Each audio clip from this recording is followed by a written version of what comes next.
The summer transfer window is officially open, and Manchester United has come out of the gates hot to trot. June 1st, signed and confirmed Matheus Cunha from Wolves.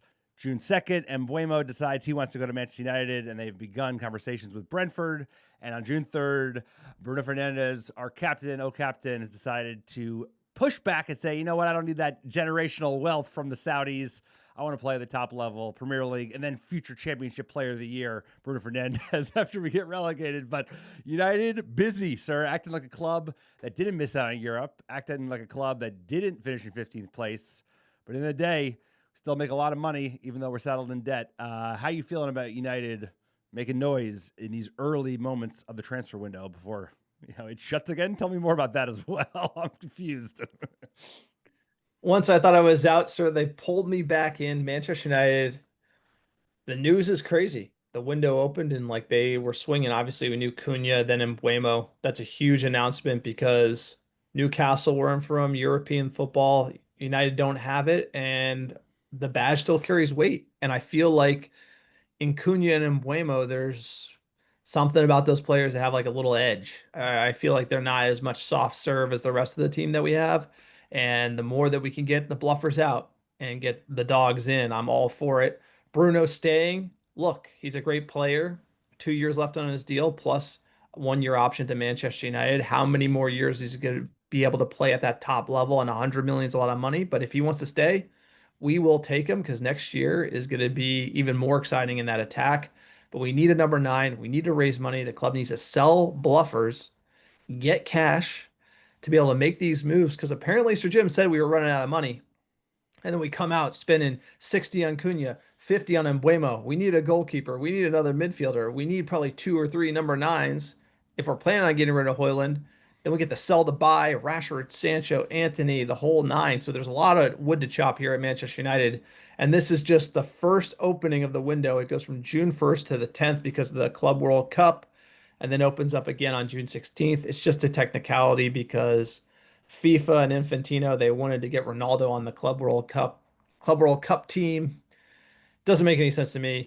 Club World Cup summer. Who knew? Who would have thought? That cash grab. The cash grab will continue until morale improves. They just dropped prices again until I think today. So like, not a lot of demand for the Club World Cup. But like you said, United playing like a club that has plenty of money.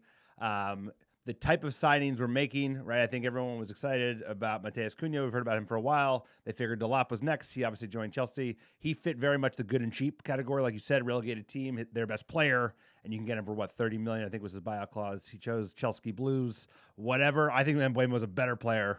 Obviously, he's older, but I think he's just a more versatile player and more excited. And I'm really, really pumped about Mbeumo. I hope we can get that over the line. And at the same time, Bruno Fernandes, if it was meant to be, it would have been a new generation. There would have been positives to pull from it because of the money and somebody we needed to step up. But at the same time, I'm very, very excited as a Bruno fan and a Manchester United fan to see him play behind Cunha and Mbeumo, players that actually score goals for the guy who's created the most chances in the EPL for 3 seasons running. So it's all on INEOS now, man. It's like, those first 2 signings, I think they had the money regardless, but like they got a lot of hard deals to do because tell you what, selling Rashford, Jadon Sancho, Anthony would be the easy one. Those other 2, nobody wants to touch those players. So they have a lot of work to do, and they need a long window to do it, but it's good. At least they're coming out of the gates swinging because that's a change. We never used to get signings done early, so I'll take it. Any positives we can find. No, we got some signings done early last summer, and then we dragged our feet on the important ones and then couldn't move on players that were critical to move on, including the Sancho deal that led to him coming back to United. So ultimately, this club still can't sell players. We're still signing red meat and throwing to the fans. It still doesn't make sense from Ruben Amorim's 11 and what his system needs from a backbone perspective. We need wing back cover. We need cover in the midfield. If you looked at the critical tactical problems with Manchester United, it was that giant gap and that hole left in midfield that couldn't be covered by Casemiro, couldn't be covered by Ugarte. And oh yeah, you want to put Bruno in there, that hole becomes bigger because he's going to be bombing forward with Mbeumo and Cunha. And why would you sign 2 number 10s when you desperately need a number 9 and you're keeping Bruno Fernandes? It doesn't really add up to me from a director of football infrastructure perspective. Feels great, looks great, want to see goals. We've been dying for him, but at the end of the day, we're just lacking that.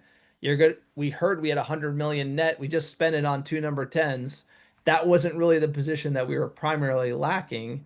And how's United going to raise the funds to fix the rest of the club? But, sir, before we bring on all of our transfer woes, the window isn't over. Let's talk about Bruno Fernandes, the captain. Oh, captain decides to stay at Manchester United. He flirted with Saudi for a couple of weeks, 100 million to United, 200 million to Bruno over 3 years. He was quoted saying, Al Hilal for me was an easy move. Even at a family level, I had João Cancelo there, but I want to maintain myself at the highest level. I wanted to keep playing in the big competitions, and I feel capable of it. Didn't say anything about Manchester United in that sense. Maybe we say, I love Manchester United. I want to bring us to the promised land. I want to win a title with United. It could have been all United. It's all about staying at the top level. How'd you feel about Bruno? This is sort of a big drop on June 3rd. The captain stays at Manchester United. I was of the thinking that this is a personal decision, right? If he wanted to do it, it would happen. Manchester United would get behind it. Al Hilal would be pumped, and that would be that. And it's like, smell you later, Bruno Fernandes. I'm a huge Bruno Fernandes fan. I'm excited about him staying, especially with the players that we're bringing in, because take some of the onus off him and someone can actually convert chances that we will then go forward and create. There's a coy element of like, hey, I want to play at the top level. I still think he's got a lot left. I think if you look at why he's such an effective player, it's not because he relies on pace. It's not because he relies on physicality. He knows how to maneuver tight spaces, and he's incredible at creating chances. And I think given his track record with fitness and with lack of injuries, I think he can play in the Premier League for another 4 or 5 years at a top level because he has that profile where you just don't have to run as much, think more. But at the same time, we could use that money. But like prior to the Mbeumo Cunha signings, who I really like, that feels like a really good use of 100 million. If you look at like Ugarte and Xerxes last year, less of a good use of money, especially now that we need a six. That should be Ugarte. I was concerned about how effectively we can actually utilize that cash in the open market. I'm happy about it, but like you said, it's going to be less money to play with to fill a lot of holes in that squad. But he's a huge presence in the team, and I think with some players that could score goals, hey, we should be staying up next season. That's what these signings speak to me, is like they need goals. If we get goals, we don't get relegated, and he'll help us get goals. I think, successful Manchester United squads of the past knew when to move on from certain players. As difficult and as unpopular as that could have been, I thought it felt like right for him to move on. I don't think the team would be better, but I do think that opportunities and the Saudi cash doesn't come along. And we've only heard from Jim Ratcliffe that we're dying for cash. And ultimately, all these issues are compounded by INEOS and the Glazers and our shit owners. So like if you told me, hey, we have £1 billion, like Bruno Fernandes ain't going nowhere. Like, of course not.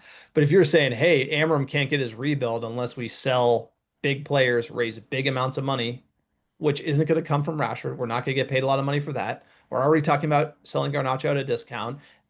Betis only wants another loan for Anthony, and Jadon Sancho got returned. We didn't even get the 25 from Jadon Sancho. So, like I thought, like we're gonna get no money from those guys. And if you don't get any money from them, oh yeah, no one wants to buy Onana either, and you need a new goalie. So, where are we gonna raise money?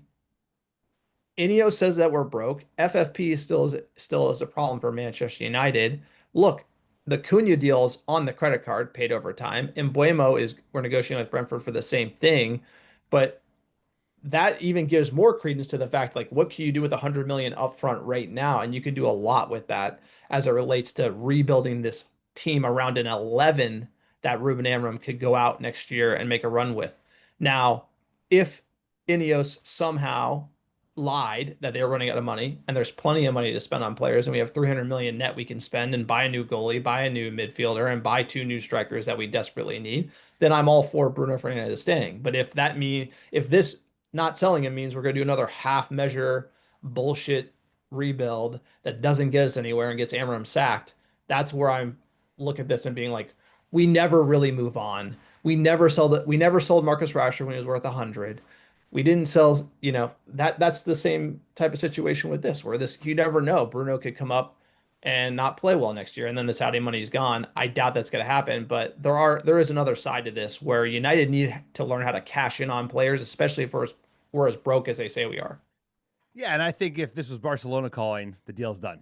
right? If it's an opportunity where he could stay in Europe, play at a top level, and actually go win something, he's gone tomorrow. They wouldn't pay $100 million. They wouldn't offer him $200 million in salary. But if it was like for like $50 million deal, the player would probably be pushing for it because he wants to win titles. I mean, as he should, a player of his caliber.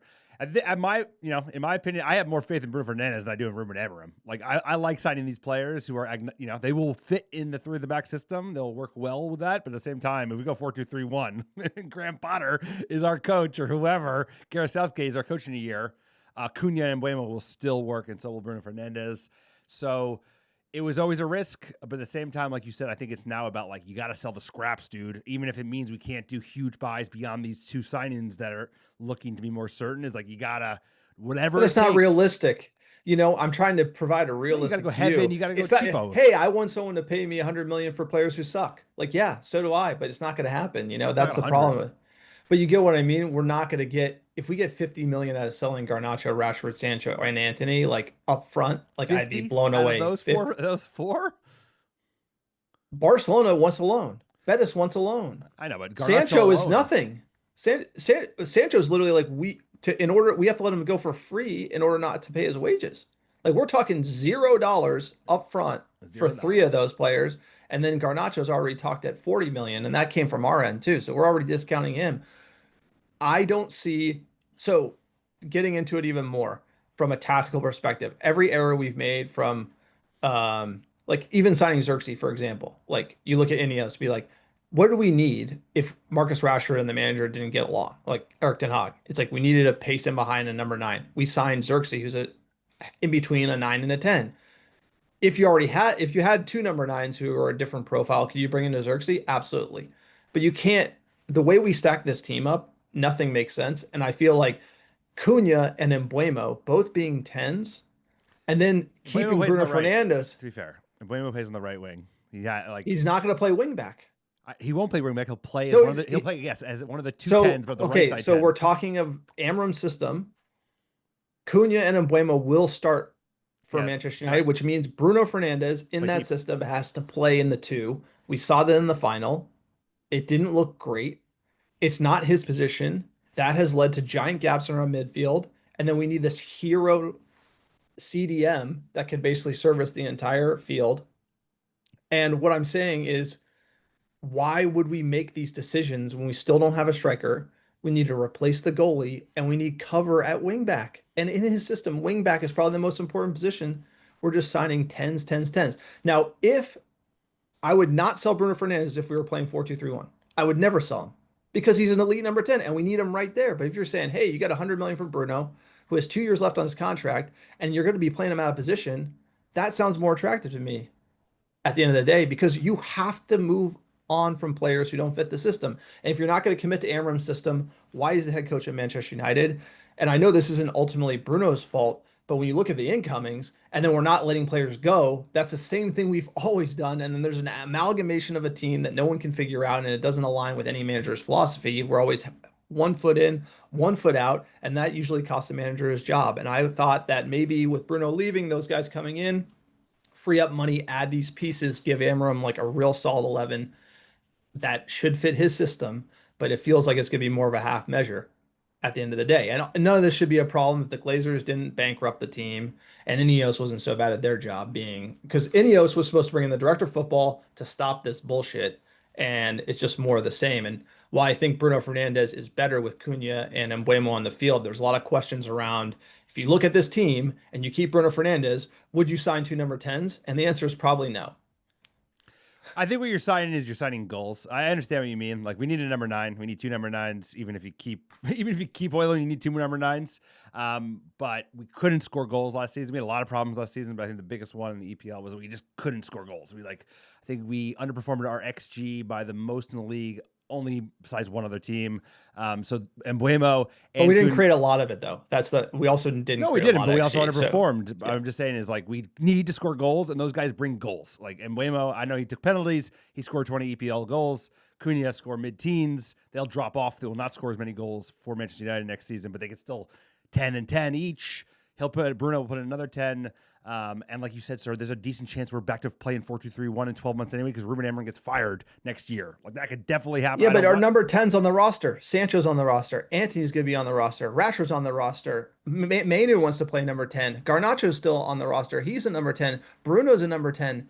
Now you're adding Mbeumo, Cunha. That's 8 number 10s like under this system. And then you look at wing backs and be like, we're playing and Ahmad really should be one of the 10s, but they're going to try to shoehorn him into this wing back position. They are. But like basically like a defensive light wing back position, which is definitely not what he should be doing. So then it's just like, I think this is just more shit roster management from Manchester United that we've seen over time, where it's like you stack up one section of the field so top heavy and you're so desperate at like wing back and striker, and you don't address those or even in the midfield. So I just look, it's Amram has a hell of a job to do. I'm concerned about other positions that are probably less sexy. I get why I want Mbeumo, I want Cunha. That's like my Muppet take. But like as far as how we structure this roster, it seems like we got to start selling people. We got to start like reinforcing critical positions because right now it's all over the place. And let's jump. Sir, you want to jump into Mbeumo? No, I mean, this news broke on Tuesday. From the boys at The Athletic, Laurie, first and foremost, that basically Mbeumo's decided to give priority to Manchester United. He has 1 year left in his contract. Brentford has an additional deal. They were initially mentioning £50 million when he was attracted to Newcastle. I think another couple clubs. I think Arsenal were kind of like a little bit poking their toe in, depending on what happens with Sesko and Victor. But Mbeumo looks to be keen on United. He is obviously the next backup choice over Delap. Delap is more of kind of a pure play center forward, whereas Mbeumo plays on the right. But he's a great player. I'm super excited about this type of signing. I agree with you. The squad is a bit of a hodgepodge mess at the moment, but he's a really talented lad. He's coming right into his prime. He's a dog, that fucking beard. Somehow he's 25, turning 26 this year. Doesn't look it. And the more I learn about him from an individual basis, I like him. It's like guy taught himself how to play the piano. Guy plays chess like before games to relax. He has the type of temperament. I think he can become a top player, and he can offer goals. And he's got a flexibility in the system where he would work under Ruben or the caretaker manager if he comes in the next 12 months. And EPL proven. We're signing. I don't want to get ahead of myself in Mbeumo, but we're signing 2 of the best goal scorers in the league who aren't in one of the top 6 or 8 teams for 100 million, 110 million. That's not bad in my mind.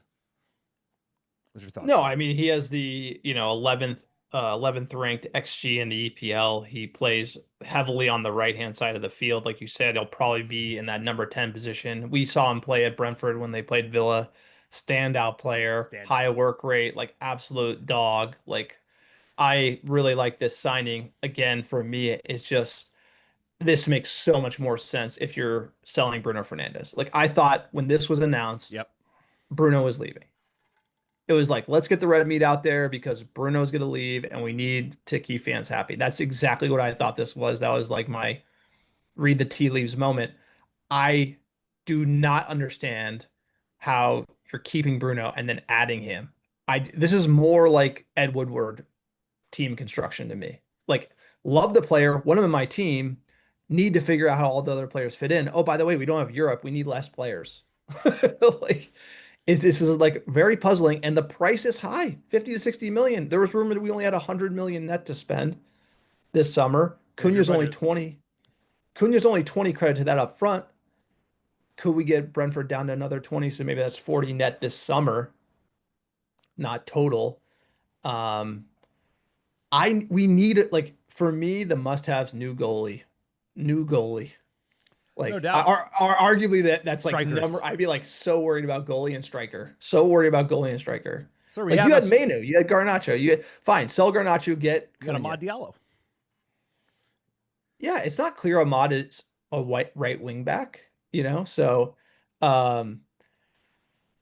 and maybe like, so not to poo-poo this, like this was a huge, like for me, this has all the vibes from the fan perspective of Newcastle United wanted him. He chose us. So this has all the wins of like a Ed Woodward, that photo of him online pointing like, hey, we got him. Like, we're going to, do this and that. But we need to play 11v11 and win games. Like we're 15th in the league.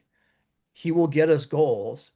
But if you sign Yorkeresh, then I'm happy. And you're But happy? we don't have the money. We need a new goalie, wing back, CDM, and Yorkeresh, and we're good.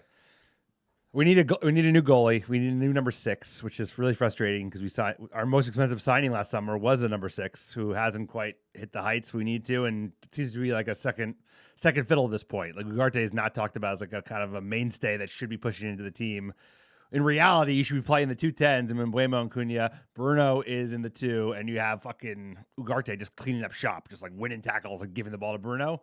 But we'll see what happens in that regard. And Mbeumo. But that's why Declan Rice was 100 million. Do you know what I'm saying? Because he's the type of player, like if you put Declan Rice next to Ugarte, Ugarte is a better player. Yeah, everybody's you a put better Bruno, player. you put Bruno Fernandes there next to Ugarte, and Bruno's playing out of position, he's a worse player. Right. And that's just how it's going to be because Bruno is going to lean forward and move up the pitch. And then there's going to be gaps. And I'm just like, you can't be 15th and not think about the gaping holes in our team. But as far as Mbeumo goes, I'm hoping we can do it for sensible wages. I'm hoping we can get over the line for 50 million, sir. And then here we go all day. But I feel like this is kind of like, rarely do you get this much smoke about a signing like this feels like it's going to happen before we negotiate with Brentford. I mean, the player is, last year or 2 of his contract. He wants to move. Apparently we want him, right? Because the lap moved to Chelsea. So it feels like it's just about agreeing a fee. What we're hearing from the wage structure perspective is that Cunha's coming in at 200K a week, and all these new players are going to be capped at 200K. They're trying to push to like the Chelsea type where it's like nobody makes these 350. And that's where Chelsea's done well because they buy all these players. They could sell them quick because they're not on insane wages. And that's why we can't sell any of these fuckers. We'll talk about one in a second. I heard 250. I thought it was 250. I thought it was 250 if we make Champions League. Like that's like the. It's still it's high. It's like. Hey, I'll tell you what. Hey, I'll tell you what about Manchester United.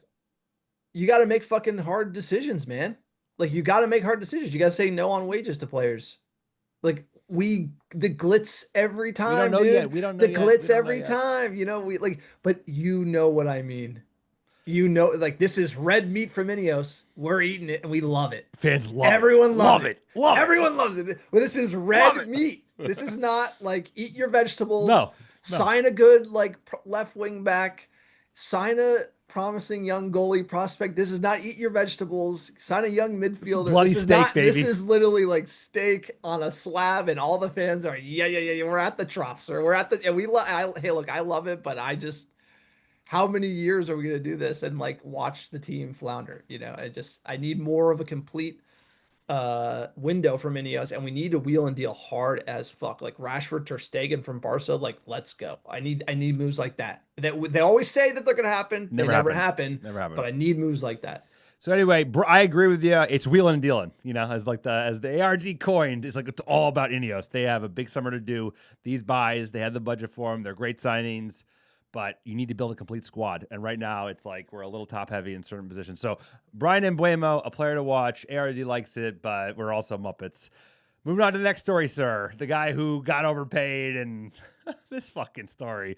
Jadon Sancho. Sandwich, the way they presented the deal in January, or actually last summer when he joined, was all that he had to do. All they have to do is finish 14th place or higher. They got to pay us between 20 and 25 million pounds.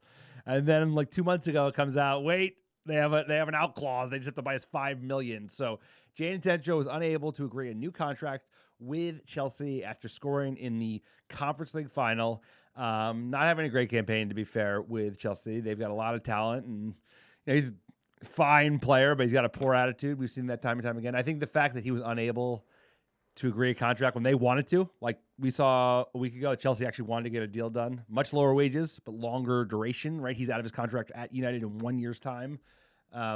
Speaks to the player, maybe he just has I think he has an inflated self-worth, which I can't blame him. Why would you take honestly, he's You get 4-year deal at Chelsea, 4 or 5 year deal. He's going to get paid. I mean, like, you know what I mean? He'll like, get paid more in the aggregate, but he'll be paid much less on an annual basis, right? No, I understand, but it was like half. So it was Sancho's. Half. It was half. By the way, he doesn't strike me as like, big compromise guy, like like with money, like introspective. Yeah. Look, he's young.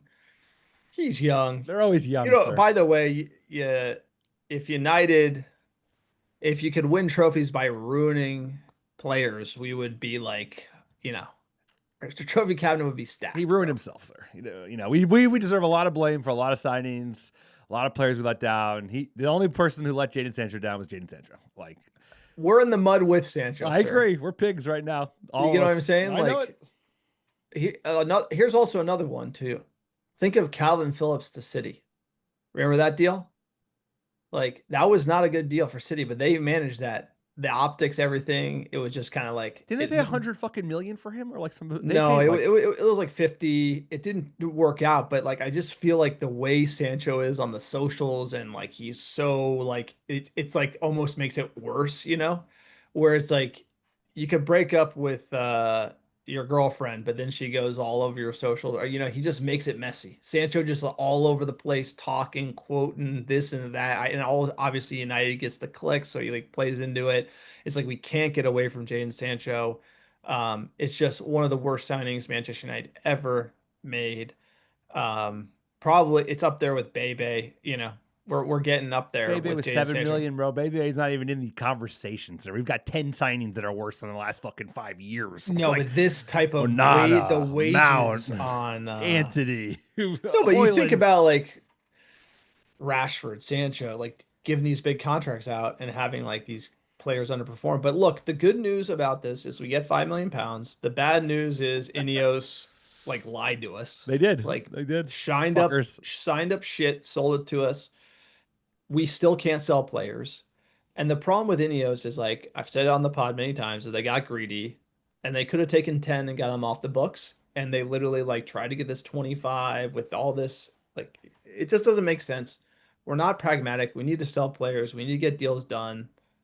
And the only way we've been able to get deals done is like give like sweetheart deals to other teams. Like the McTominay deal, is another great one. Should have been 40.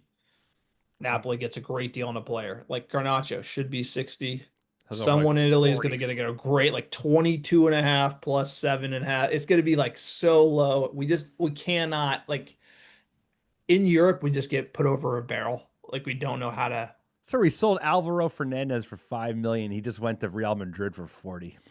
It's like Jadon Sancho, like you said, we should have sold him for a fucking Honda Accord, bro. And like, just take him, like, whatever. Like, you have to do Donny Van de Beek deals. Like, Donny Van de Beek went bad signing, never made sense in the first place when we had Bruno Fernandes. Couldn't hack it in the league, would get injured, couldn't perform, and nobody wanted him because we had these crazy wages that he never should have gotten in the first place, and we just kind of gave him away. And we have to kind of just give these players away because they also have personalities that are not positive for the dressing room. Like, if you have like these young, hungry 18-year-olds and you have Jadon Sancho driving up his G, it's just not good for morale. So you got to get him out. And I hope INEOS are ready. Well, that's the priority. So rumor is that Sancho is not going to come back and that we're going to get a deal from him. Like, but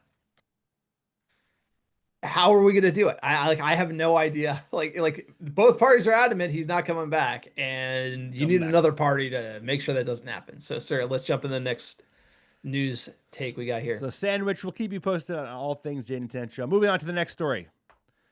Oh, number one troll. Hey, sir, we need a goalkeeper. We certainly need a goalkeeper. I think Manchester United almost certainly will sign a goalkeeper this summer, no doubt about that.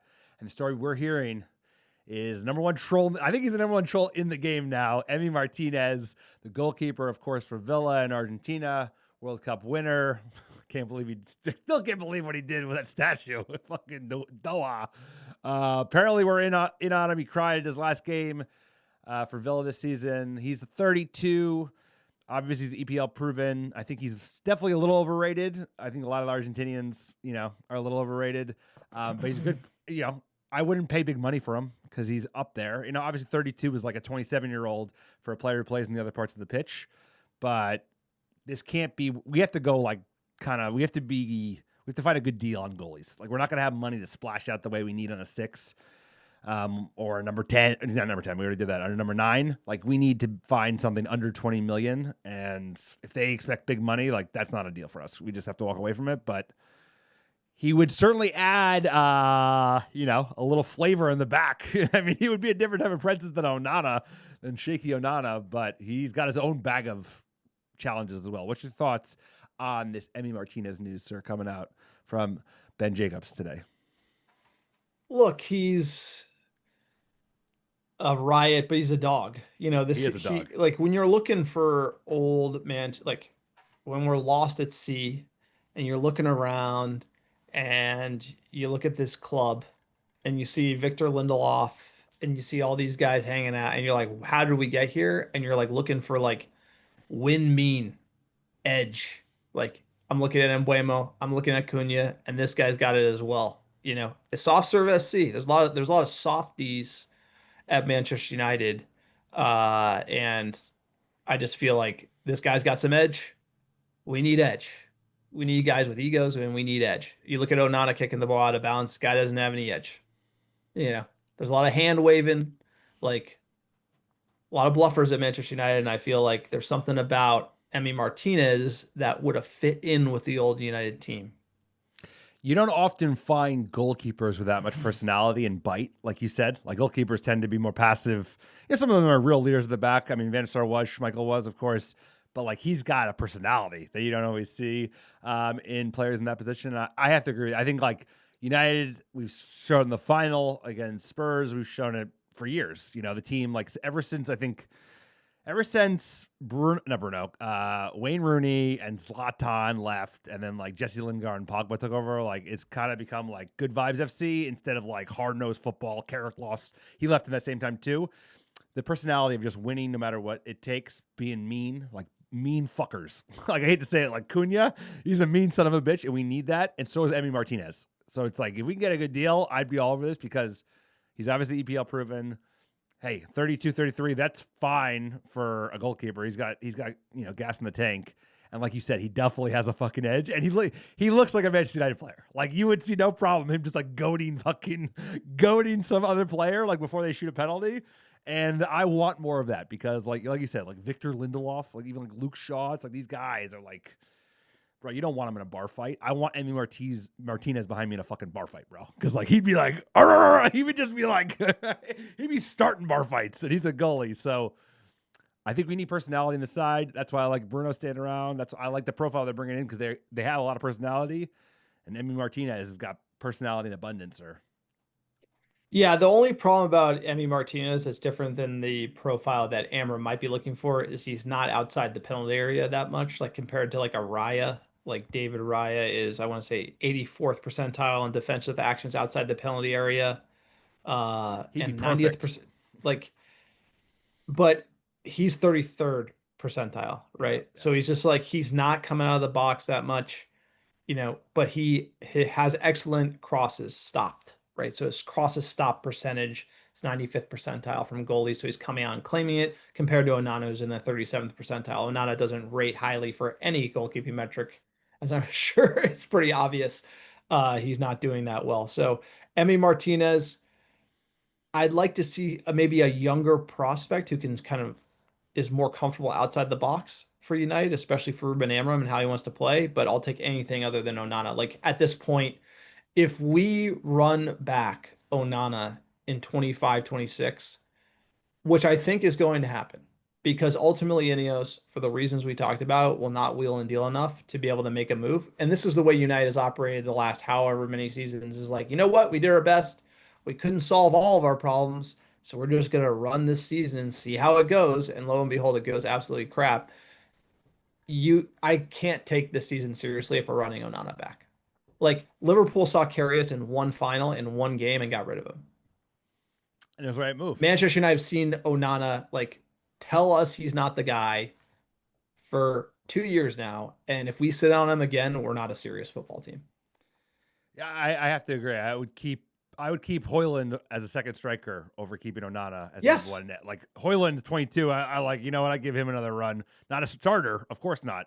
And I have to agree. Onana's got to go for his sake, for our sake. And even if that means, dude, there's this there are players available in the goalkeeping position. They don't always command the same high profile as other positions because I don't know, maybe they don't get the same shine as other players do or positions do. So like, I feel like you can get a deal. You can get a deal on a youngster with a lot of promise, and if you could find a Asian goalkeeper that has experience and edge, for the right price, this would be something that I'd be all over. But I have Onana is just shaky. It's like we have a young-ish back defensive kind of cohort with Euro and fucking Heaven and like, what's his name? Dogu. I think you need someone who's a senior statesman who's steady Eddie, bro. You need someone who's like unflappable. And unfortunately, I wish Onana went differently, but the one thing he is highly flappable. Like he is highly flappable. And Emmy doesn't seem to be. So this is going to be a story to keep an eye on. Where do they go around the goalkeeper search? Is it Emmy Martinez or is it elsewhere? Sir, next story. Player high profile. Everyone in Europe is after him. Look at this fucking madman. Look at those hands, bro. Like, Yeah. Tell me about him. Victor Gyökeres. We're linked to him. Sporting won 59 million pounds. I was under the impression that if we sold Bruno, we would make the move for him. Like I kind of thought it's Bruno for Gyökeres. Yep. That's why I was kind of on the pro sell Bruno, get some more like top talent in for Amorim. Look, he's elite. He's a great finisher at Sporting, but are we really going to get him? Can we really get him? I love this. I'm all about it. All the hype videos are great. You saw him cook City. He's Amorim's boy. But we've done this before. We signed Ten Hag's boys. That didn't get us nothing, Gyökeres, I get Sancho vibes. And let me explain this. Sancho, all his numbers were boosted because he assisted Haaland at Dortmund. If you look at the highlights before he came to United, he's like literally assisting the greatest striker on the greatest run for any striker over 2 or 3 years. Haaland was in form. I feel like it boosted his stats 50%. You look at Gyökeres, he's getting the ball on a plate in the box. That is not going to happen at Manchester United. So I don't know what he's going to look like at Manchester United. He'll be better than Højlund, so I'll take him. And if we can get him, I will be over the moon, probably get the kit ordered day one. Like at the end of the day, like this is the signing I want. You sign Gyökeres, we get a new goalie, run it back. I'm absolutely all in next year. We're going to make a run for the league. That's kind of the type of confidence. If you get a new goalie and you get Gyökeres, I'll be like, you know what, wing back, we can hang. We can hang. Like I'm fine with that. Hey, Ugarte, step up. Like, let's go. Like I kind of feel like this is the Muppet level is like I'm here with Mbeumo and Cunha, but the red meat, this is just kind of like, sir, we're eating well if you get Gyökeres. I don't know how we could. It feels like the sky is parting if we're going to get him because Arsenal should be there. All these other teams should be trying to grab him. And how is he going to fall to us? I can't believe it. This has to be based on market factors. Ruben Amorim. Apparently he stayed longer at Sporting because of Ruben. And apparently he loves working with Ruben Amorim so much that he would turn down other teams pushing for the league to join his old manager. And that's what we're hearing, is that like he loves Ruben Amorim. He's like all in on the Ruben Amorim back three. Like you said, I think a couple of things. Obviously, he's been like any player that's hitting so high, they're always going to have a step down. It's like this level of goals. He scored so many fucking goals. Like he's not going to get anywhere near that if he was to join Manchester United and play in this team as it's still finding its feet. But that being said, 59 million. I know we have a lot of work to do. 59 million pounds is like, we should be able to make that. Bro, we spent 74 on fucking Højlund. It's like, I know he's not young. He's going to be 28 this year. But 59 million pounds, you could pay that over 3 years. It's like, we're in fucking business. And all of a sudden, you have an elite front three. You have like Mbeumo, Cunha, and fucking Gyökeres with Bruno Fernandes. Sure. Ferrari on the credit card. Let's go. Exactly. It's like, what's a little bit more credit card debt, baby? Buy now, pay later. So yeah, we would be hype. We'd be full of hypey. It would just be too much. Like the Muppets be going nuts. No, he's the best attacker that's up for sale in Europe. Other than Osimhen, he's 99th percentile non-penalty XG. 99 shots, assists 91st percentile, like assisted goals 96th percentile, non-penalty XG, Another 99th dog percentile. too. Shot creating actions, 99th percentile. Progressive carries, 99th percentile. Successful take-ons, 98th percentile. Touches in the penalty box, 99th percentile. It's all Progressive green, passes bro. It's received, all green. 99. It's like that, sir. You know, by the hair on my chinny chin chin, sir. Pray to the footballing god somehow. 59 million, bro. That's not bad. We could do that deal. There is something, if you watch his highlights, there's something about how like everything, this entire system of Sporting is put together for him to ultimately finish these opportunities. And for the people, the Hoyland, sorry, I keep bottling that. It's okay. For the Hoyland apologists like yourself, he doesn't get any service. He would score tons of goals if we laid it on a plate for him. That's what is like, he's not like, first of all, I just think Hoyland is inexperienced and has to have some sort of attitude issue because he should literally be getting better and he's getting worse. Like he's not watching the film and improving, and that's got to be an issue with him. Um, like ultimately, Gorkrush is going to be in that team, not getting service. And how does he do without service? Because actually, one thing I like about Mbeumo is he could beat a man. He could take the ball from the middle of the pitch, beat a man, and score a goal. I have to agree. It's like that Sporting team is a machine. You saw it. Ruben Amorim like built this vision. He leaves and they're still fucking rolling. You know, like they continue to kick on. So this will be a tough one, but the wing back service is important. Like Dogu is not elite at servicing no, he's not. but like he's the only guy that we got. Like, and then you look at him like, is Ahmad gonna play on the? Is he like just gonna be laying the ball in, or is he gonna be taking a man on trying to score? What about Mbeumo? Is he taking a man on and trying to score? Cunha, he's not passing. It's like who's passing it to this guy? Like Bruno. No, that's a good point. It's one to watch. It's an interesting one. He would add. He's another dog. He's another dog. I'll tell you that. It would certainly piss our fans off. I'll take it all day, but it's just like, you know, we do need some humble guys who are really good at passing the ball at some point. Well, on to the next story. Speaking of humility, sir, you know, Sir Jim Ratcliffe is making more moves in the front office. Sir Brailsford is taking a step back. I didn't even know he was that involved anymore, given the fact that I thought it was Omar and Jason running things. But he is taking a step back as he reduces his commitment to Manchester United. Never really made sense. He's a cycling guy. You know, he has like very little. He didn't have any involvement with Nice really. He's an INEOS sports guy. Was good with cycling with INEOS, but I think this is one of like Sir Jim just putting in a guy who he knows, who he can trust.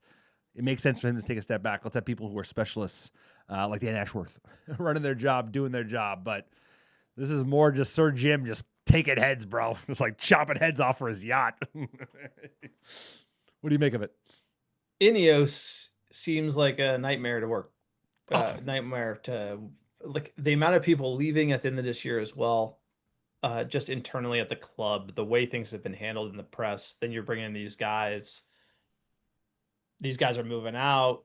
Jean-Claude Blanc moving in, moving out. They're brought in and moved out within 6 months. How could you judge anybody's job on that timeline? How could you then change the organizational structure like so many times? So I feel like at the end of the day, this is such a shit show because Jean-Claude Blanc coming from PSG, he's gonna be able to handle, you know, all the commercial side. Oh, he's out before he even got in. Now Brailsford's in. He's out before. What did he even do? Why was he here? Like, no idea. It seems so scrambled eggs. It looks like it. Dan Ashworth in, then he's out. This just shows me there's just absolute chaos at Manchester United, and there's no. We needed somebody to come in and calm the chaos, and INEOS came in and whipped it up. And then you look at the signings we made, and then like, who's our director of football? Who's our director of football? We have like, two. We don't have one. Yeah. We don't have one.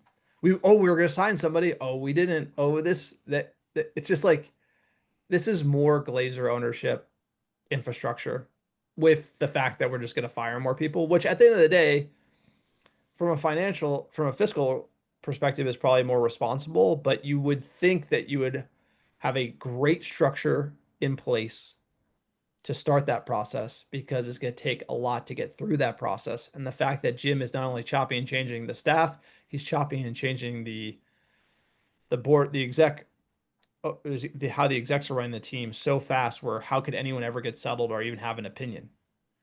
100%. He's too close to it. It's like very clear. It's like he is too close. He should be like contributing to Manchester United once a month, monthly board meetings, max. But the guy is like all in, super involved, and he has no fucking clue what he's doing. And I think he's got this like thing hanging over his shoulder, which is time. He thinks he's running out of it because he is. And I think that's making him hurt. In the same time, around like the deal with the Glazers in the first place, how much time does he actually get from an operating standpoint? I mean, we know we're a mess on the pitch, but dude, that fucking postseason tour was an embarrassment. That is one of the most embarrassing things I've seen Manchester United do in my tenure as a fan for 25 years now. It's like they went to Southeast Asia after the season ended, where we finished 15th place, to make 7 million fucking pounds. Like 1.3% of our like annual turnover for no reason, and the players look pissed, and the fans who went were pissed because they were yelling at our players. And it like didn't move the needle at all. And they thought it was a good idea, and they might do it next year. It's just like they're cutting like 40K for mental health shit for like former players, and that's not, it's like they have no self-awareness. And I think it's because Sir Jim's got no fucking self-awareness. He's just like, cut wherever. And that's everything. Like, he needs to step back. Fuck, Brailsford doesn't matter. Sir Jim Ratcliffe needs to have less involvement on a day-to-day basis in Manchester United. That will do better. Omar and Jason Will and Vivelli, the guys we have around, will do better if they don't have this fucker just like breathing over their shoulder and be like, what are you working on right now? You know, that's what he's doing. He's like, no, but what here's are you the working deal on right now, bro? What have you done this week for me? Like, that's what he's doing. Yes. But I would argue that this summer, this summer should be a lot more boring than it is. It should be. But because he's such a homer, he's like, we got to get these guys. No, but like, that's the problem with having like someone who care. It's like you care too much, where, you know, he's like, Mbeumo, fine, whatever the wages, we'll you know, like, that's the vibe we get, is like, he's like a super fan and he's like going over his skis again. Like bringing Ten Hag back, it should have been a very conservative summer and be like, hey, focus on selling, maybe get like one guy. And he went way too hard in the summer last year, and it feels like we're going to go way too hard again. And that's the same Glazer crap. It's like, I need to sell people. Before I need another number 10, I need to sell a few of them. And that sucks. It's not fun. Fans are pissed, but I feel like we need to eat our vegetables at some point, sir. But look, that is it. That is the podcast. You like the American Red Devils. For fans, by fans, sir. We need your feedback. Don't ask what you can do for the pod. Don't ask what the pod can do for you. Ask what you can do for the pod. We need you to go to our Twitter profile. We have a link there. We do an annual survey where you guys give us feedback about the podcast. There's been a lot of changes over this past year because we launched our YouTube channel. So hop in there, click the link. It's 5 minutes. We actually make decisions on how we run this operation based on your feedback. We read every bit of it, and we take into consideration on how we're running things. We obviously changed the format of the show. Since we went to YouTube, we were dropping more news on YouTube, but the podcast listeners clearly want that back. So I think we're going to be doing something like that. But if you feel that way or feel strongly, go to our Twitter page. It's pinned at the top. Click on the link, fill it out. Also, you get entered into winning some merch. You get $100 of ARD merch. There's not that many people that fill out this survey, so your odds are good. It's worth your time to get up there and fill it out. Also, we're going to be launching a newsletter here shortly this week. We'll have more information on how you can sign up and get that. Join our Discord channel as well. That's linked on our Twitter profile. You can click the link, jump on our Discord. We have over 1,000 members chatting about everything transfers every day. It's absolutely a riot. Alex and I are in there. That's the best part of our community, is our Discord community. So please sign up. Also, check out our store, americandevils.store. You got our website for blog content, americandevils.com. You can click there to join our Discord. You can find other ways to support the podcast. And sir, I think that is it for the news. We covered it all. Housekeeping side, we are going to be doing the season recap podcast this weekend. We had some delays due to some illnesses, but it's a shit season. We're going to survive the recap. We'll get through it probably Sunday, get that up early next week for all the American Red Devils that want to relive that season. We got to put it to bed so we can go with our predictions. Preseason, we'll evaluate those. We'll also recap the score prediction, match prediction game that Alex and I played. You got to plan No your stake. surprise that I ended up taking No that bad boy surprise. down. This guy went down the last day of the season. It was Eric Ten Hag that really got you in trouble. You were I like was like, you were like, oh, we're gonna win with Ten Hag, and you came back with Amorim, but Ten Hag was. I think I got more right than more points than Amorim picked up points. I definitely picked up more points than Amorim did. But yeah, like John said, support the pod. It goes a long way. We're going to be humming all summer long, churning out top quality content. Get your feedback in the way that John mentioned. It goes a long way. We literally take it to heart, and we've trying to get better and better every year. And we appreciate your support. So don't forget to support the pod. It goes a long way. We're going to keep you posted all summer long. And sir, to close us out, what's more fitting? Our captain, sir. Bruno. Enjoy your week. We'll be with all y'all next time. Take care.